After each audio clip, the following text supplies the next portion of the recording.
এখানে বসার মতো একটু জায়গা করা আছে, আর এই পাশে মানে এখানে বসে বসে বেশ নদীটা খুব সুন্দরভাবে দেখা যাবে। এই যে হচ্ছে নদী,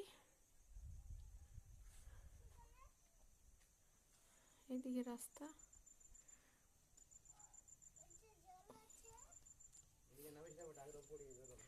এদিকে এখানটা একটু নামার মতো রাস্তা করা আছে, এখানটা নামা যাবে কিন্তু অনেক কষ্ট করতে।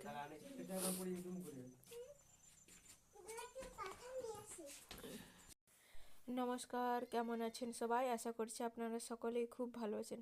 আমরা সবুজদ্বীপ বেড়াতে এসেছি, তো আগের পর্বে আপনারা দেখেছেন। তো এখন বেটু আর ওর বাবাকে স্লিপে উঠতে বললাম দুজনে একসাথে নামো, কিন্তু অনেক চেষ্টা চরিত্র করেও দুজনে একসাথে নামতে পারলো না। আমি ধরবো বললাম, মানে আমাকে ওরা ভরসা করলো না, তো দুজনে আলাদা আলাদাভাবে নামলো। তো আমি ধরলাম যেহেতু বেটুকে, আর ওইটুকু ভিডিও করতে পারলাম না। তো যাই হোক, বাকি আর একটু অংশ দেখে আর আমরা বাড়ির পথ ধরবো।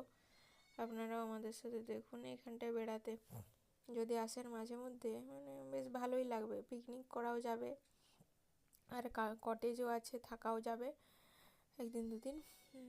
তো এই যে ওর দুজনকে বারবার বলছি নেমে এসো নেমে এসো, কিন্তু কিছুতেই পারছে না, চেষ্টা করছে অনেকক্ষণ থেকে। কি লেখা আছে? বনবাণী কটেজের নাম দেওয়া আছে। দেখি তো, উঠি একটু সিঁড়িতে।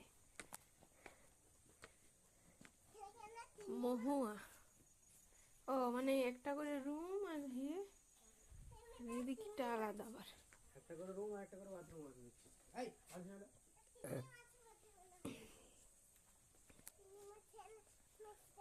এই কটেজগুলো থাকে কেউ? নোংরা আছে একদম, নামবে না। ওটাও নোংরা আছে, পড়ে যাবে দুম করে, মাথা ফাটে যাবে। নাম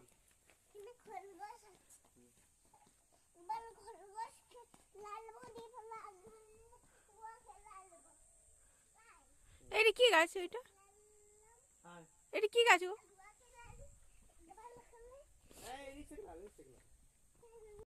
যাই হোক, আমাদের মোটামুটি ঘোরা হয়ে গেছে।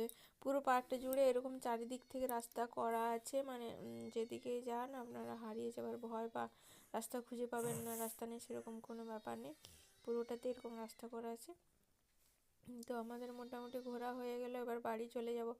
মানে শীতকালের বিকেল তো, বেটুরও ঠান্ডা লেগে যাবে, ওই জন্য একটু তাড়াতাড়ি করে ঘুরে নিলাম, চলে যাব।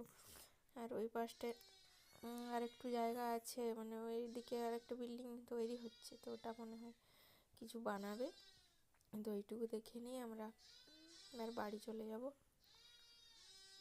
এইটা একটু বড় করে বানাচ্ছে মনে হয়, এইখানে মনে হয় রেস্টুরেন্ট ফেস্টুরেন্ট করবে, বুঝেছো? এই যে জলের ইয়ে করছে।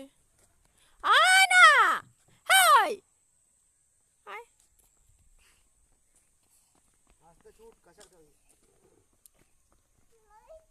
এই বছর যেমন কেরাতে আশ্রমটা কিছু ফুলের বাগান করেন, এখানে তো অনেক ফুল গাছ করেছে। ওই ফুলটা হচ্ছে ক্যামেলিয়া, ওই সাদা সাদা।